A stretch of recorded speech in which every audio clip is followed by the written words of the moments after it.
Good evening, my sisters. It's Stacy once again, Monday night with Sistas Living with Lupus. How are you? I hope you had a great weekend. I did, and I couldn't wait to get back here on Monday to share with you just a little bit more about this disease called lupus. For those who may be just joining us, I want to give you a little bit of information as to why I developed this video form. I wanted to develop this to give awareness and information to Black women with lupus. Many of you may not know about lupus. Some of you may have been just diagnosed, or you know someone who has been diagnosed. I wanted to create this form to give you information that you may not come across on a regular basis. So let's jump right in. I want to talk to you some more about what we started last week. We talked about the diagnosis. I shared a little bit of my story as to when I was diagnosed 13 years ago.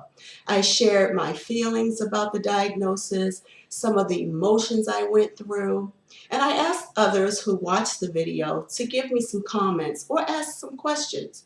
And a young lady put in a comment that day and said that she had lupus and it had been a number of years and she was afraid. She was afraid because of the diagnosis and the things that she had been experiencing. She also was experiencing depression. So we're going to talk a little bit about depression and lupus. Can lupus cause depression? Well, that is a common symptom or outcome of lupus because your life has just been altered. Sometimes because your life change has to happen, some activities you may not be able to do anymore, your life change such as not being in the sun as much. If you were like I am, I love the sun. And my diagnosis meant I could not be in the sun as much as I wanted to. So that meant summertime, beach time, I did experience some depression because I didn't know what to do. I didn't know how I was going to cope with that. So depression can come on as a result of a drastic life change event because of this disease.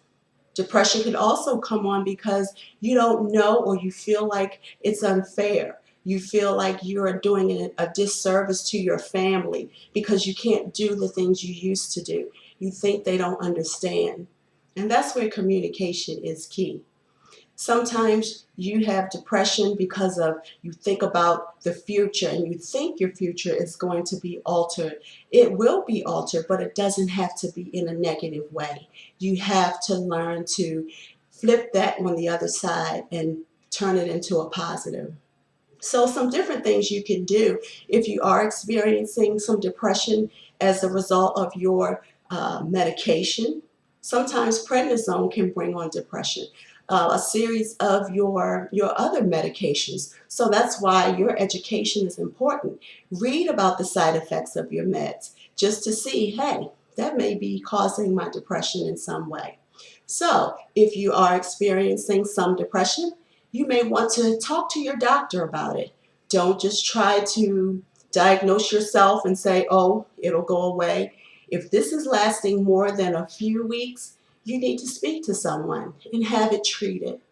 Also, aim for acceptance of your diagnosis. It's okay. If we deny it, it's not going to make it go away.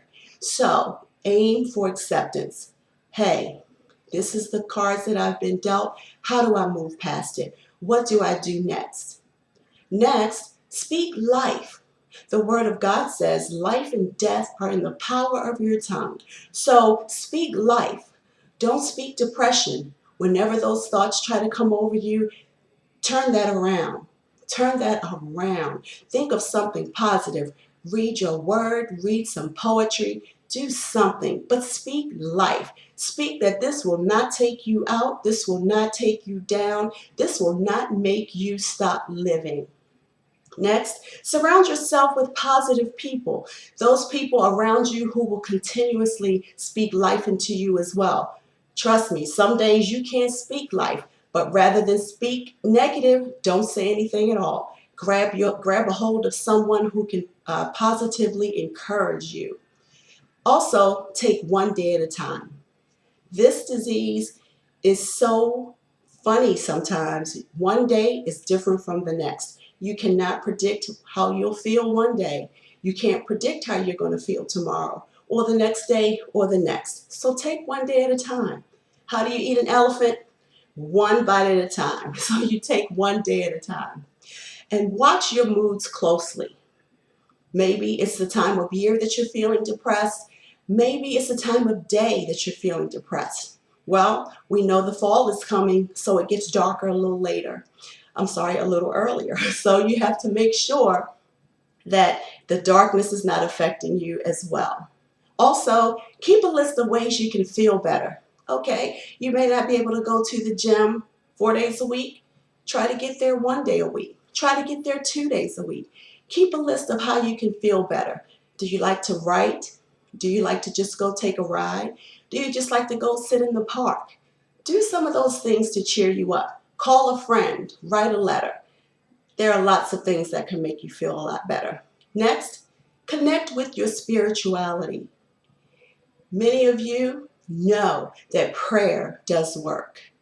The Word of God says, "Bless the Lord, O my soul, and all that is within me.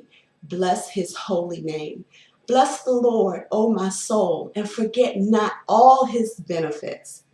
He who healeth all thy diseases." That's verse number 3, part B. That's a great verse to continue to read.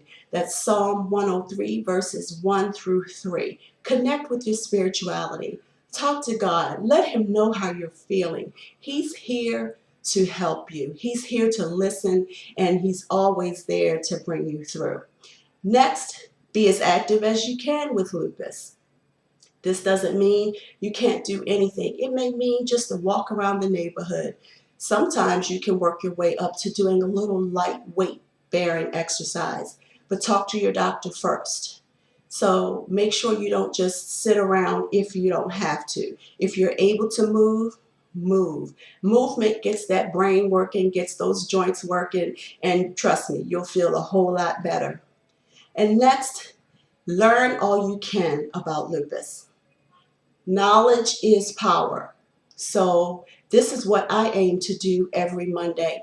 I can't give you a lot every Monday, so I just want to give you a little bit at a time. Knowledge is power. So whatever I can do, the questions that you leave on the blog post, I'll do my best to find as much information as I can. But you have to take ownership as well. Talk to your rheumatologist, get as much information, do some research. There's a whole host of information on the internet that you can use. So this was another segment of Lupus, Sistas Living with Lupus, that we were talking about the diagnosis. If there's anything else you'd like to talk about, feel free. Please leave a question or a comment at the end of this blog this evening, and we can talk about another piece of the diagnosis next week. Again, it was great coming to you tonight, sharing with you, praying with you, pushing you forward, pushing you past depression, pushing you past the diagnosis.